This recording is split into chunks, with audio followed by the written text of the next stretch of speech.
Oh, resilan saja je. Dah ada tempah tadi atas nama. Betul. Malaysia minta IC. Eh, Penasaran? Tak rasa. sama. Tapi dia dah sempadan sangat dia. Dia ujung-ujung lah Syed. Nak kata Atas tu sikit dah. Melaka lah dah. dia kalau Melaka, Ha. tadi keluar daripada guardhouse tu kan? Aha. Belok kanan. Aha. So dia pergi ke sana. Oh. Sana tu dah kira sepadan Melaka sangat dah lah. Oh, kalau terus ni tak ada jalan dia. Tak ada. Dia jalan mati. Kalau belah keluar guardhouse ni, belah Ha. kiri, pantai. Pantai. Boleh lah pergi. Ada jalan. Saya, Tak cantik lah.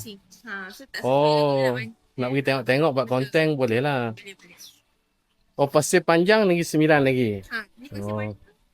masih lagi 9. Itu saya pergi sampai ke hutan simpan Pasir Panjang tu. Belakang tu. Yang tu masih lagi 9. Negeri Sembilan lagi ya tak? Tanjung Tuan tu lah bila dah hiking kat atas tu. Ah. Dia dah masuk sepanjang Melaka. Hotel ni lama dah ya? Lama dalam 20-30 tahun juga lah. Minta tolong cik isi plate nombor motor. Lepas tu alamat tak penuh pun tak apa. Dia serta apa tu lorong dengan taman je lah. Lepas tu phone number dengan sign kat sana. Okey, baik.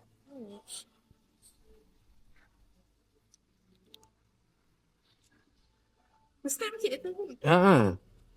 PD kerap dah.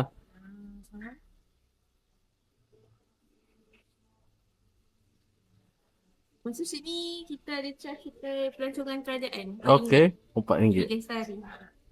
Itu cik nak bayar cash ke? Cash lah. Okey. Tu je ya?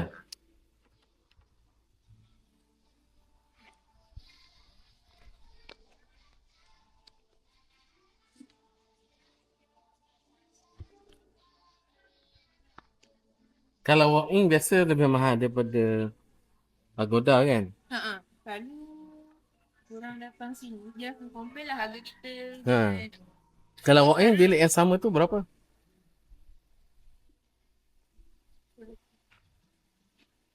Bilik cik ambil LC.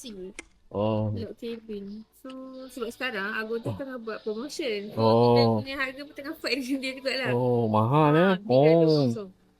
Dekat Agoda tak sampai 200.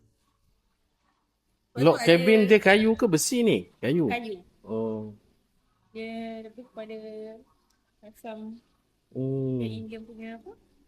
Okay. Baik. Listrik nanti masa tengok kita bagi. Ini bilik cik LC05 nombor 5 lah. Dekat tepi cik pun ada gas lain lah. So tak adalah cik sorang-sorang dekat blok kan. Lepas tu yang ni kita pun breakfast voucher. Saya ni tepi sekali ke? Tak. Tak. Saya bagi map. Sebab kita kat sini 14 ekar. Oh, itulah luas saya pusing dengan motor tadi. Yang ni. Okay, so kita tengok map sini. Sekarang cik kat sini. Okay. So bilik cik LC05 adalah yang ni lah. Blok yang ketiga kat sini. So boleh parking motor dekat area tepi bilik asalkan tak mengganggu jalan lah. Okay, baik. So esok pagi, tomorrow morning breakfast dekat nombor 28. Dia punya Watering Hole Restaurant. So boleh jalan je lah daripada bilik cik. Ataupun kalau dekat cik je? dekat je lah nak jalan. So kalau cik perasan, kat sini kita ada aktiviti tau. Oh, Ada banyak aktiviti aktiviti. semua ni. Ada ATV semua ni. Semua ni available from 9:30 sampai pukul 5:30 petang lah. Okay, faham. So yang nak beli semua ni kena beli dekat kita punya gift shop. Gift shop ni pun dekat dengan bilik cik nombor 34. Oh, okay, So faham. apa-apa nanti kalau nak tanya available ke tak ke ataupun cik nak main aktiviti lepas dah check out pun boleh. Sebab kita kat sini buka untuk public. Okay, So, kalau karaoke kata- tak ada ya? Ada. Karaoke kita ada Eagle Box. Eagle Box tu kalau kata nak Telefon je lah. kena Datang? ke Malam. kita punya restoran tu. Nanti cik Oh. dia lah kat dia nak booking untuk ni. Dia room ke open? Dia room. Oh, Dia okay. memang kalau kata cik booking tu orang lain tak boleh masuk lah sebab dia memang satu je. Okay, faham. Alright, itu saja. Okay, baik. Terima kasih ya. Sama.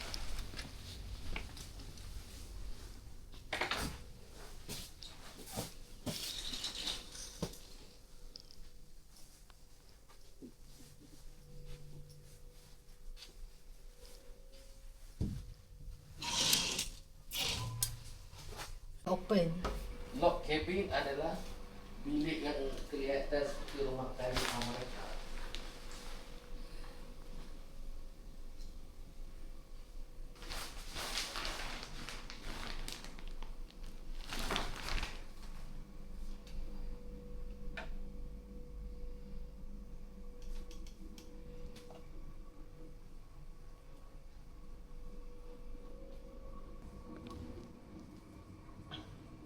Oh, dia ada pula atas air.